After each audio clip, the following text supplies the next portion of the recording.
Hello! Kumusta po ang aking mga kababayan sa Pinas? So today, nakikita nyo naman, empty ang sasakyan. Ibig sabihin, may pipick upin uli tayo today. And yes, it's free po. Tara, let's go! Pag ako ay may pipick upin, nilalagay ko na siya sa Waze map para alam ko kung saan ako pupunta. At ang sabi sa Waze map, kailangan ko mag-drive ng 45 minutes papunta doon. Sa kalagitnaan ng aking pagdadrive, ang sabi sa Waze map, dumiretso daw. Nagtataka ako, paano ko didiretso dyan? Tubig yan. Tubig yan, parang ilog. Sabi ko sa sarili ko, nako, sira na ata ang Waze map, dito ako padadaanin sa may tubig. Tapos napansin ko dito, may sasakyan dito sa may bandang dulo, para siyang maliit na ferry boat. Tapos may sakay siyang sasakyan. Sabi ko, ano kaya yun? Tapos, dito, ibinaba siya sa may harapan ko. Sabi ko, hala, ganun pala yun? O tapos, edi sumakay na rin ako sa ferry. O, ayan, sasakay na tayo. Nagulat ako kasi, nasa kaligtaan tayo ng pagdadrive, tapos may eksenang ganun. O, first time ko pong na-experience yan. Super cool, ha? Oh, ayan, nakasakay na tayo. Tapos dito na tayo ibinaba sa kabilang kalsada, itinawid tayo. At ang pinakamaganda pa dyan, free po iyon, walang bayad. Tapos eto, medyo malapit na tayo sa kanilang bahay. Pagka-park ko, biglang lumabas yung may-ari.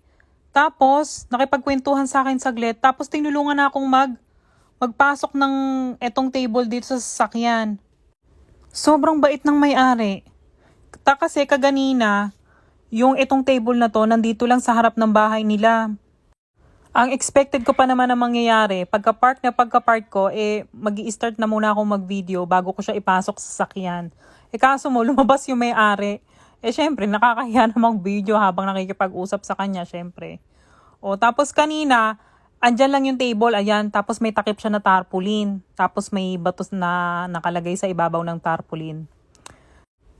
Hala, nakuha na ang gusto, umuwi na. So ito yung itsura ng kanilang neighborhood.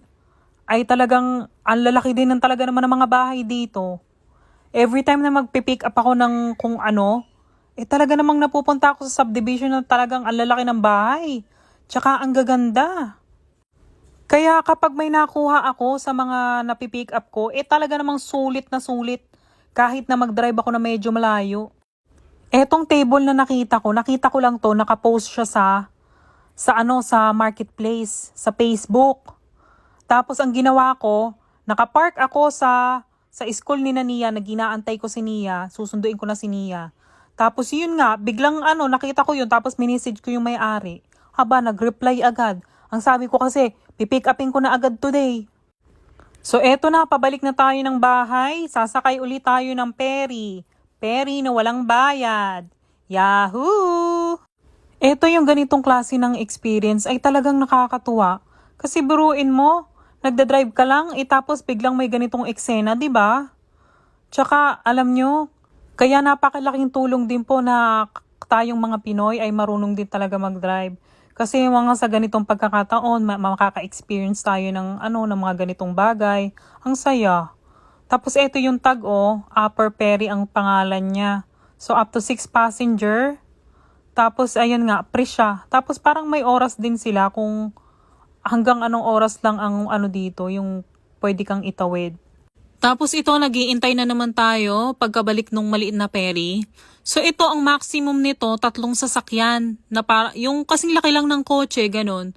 So 3 ganong kalaki. Pwedeng magkasya dito, ang 3 sasakyan. So ito na, medyo malapit na to. Tapos maya-maya, tayo naman ulit ang sasakay. Ang saya maka-experience ng ganito. Ayan, sasakay na ulit tayo dito. Parang ang sarap ditong mangisda. Kasi tinan mo may pier doon, na nakita ko may pier. Kapag ganitong klase ng place, yan, para sa lahat siya, pwede kang mangisda. Or kahit na basta yung lang, yung tamang pangingisda lang. Kasi may ibang place kasi na hindi ka pwedeng mangisda. May place na kapag kapag nangisda ka, kailangan may fishing license ka. So, ayun. So, malapit na tayo makauwi sa bahay. Nakauwi na po tayo at ibababa ko na rin itong table. Tapos, in-inspection ko muna din to bago ko talaga to pinick up. Talagang napakaganda pa. Ni isa, wala man lang kasira-sira. Ang sabi nung may-ari, hindi na daw na talaga nila ginagamit. So, ito na yung table. Naibaba ko na ng sasakyan. Ayan ang haba niya. Bagay ito kapag may ka, sa sa tawag nito, sa likod ng sofa ilalagay. O kaya, pwede siyang patungan ng mahabang, ng TV. Kapag may malaki kang TV, ayan, patungan ng TV, oh. Kay ganda. Tapos may ganito pa siya, may cabinet siyang maliit dito. Oh, diba? Wala namang kasira-sira yan. Oh, ganda-ganda. Sabi ko sa asawa ko kung ayaw niya, kasi ayaw niya masyadong maraming ayaw niya ng masyadong maraming gamit. Sabi ko, bahala ka, kung ayaw mo, ibebenta ko yan. Ayun, kaganda-ganda. Oh. Diba? Bongga!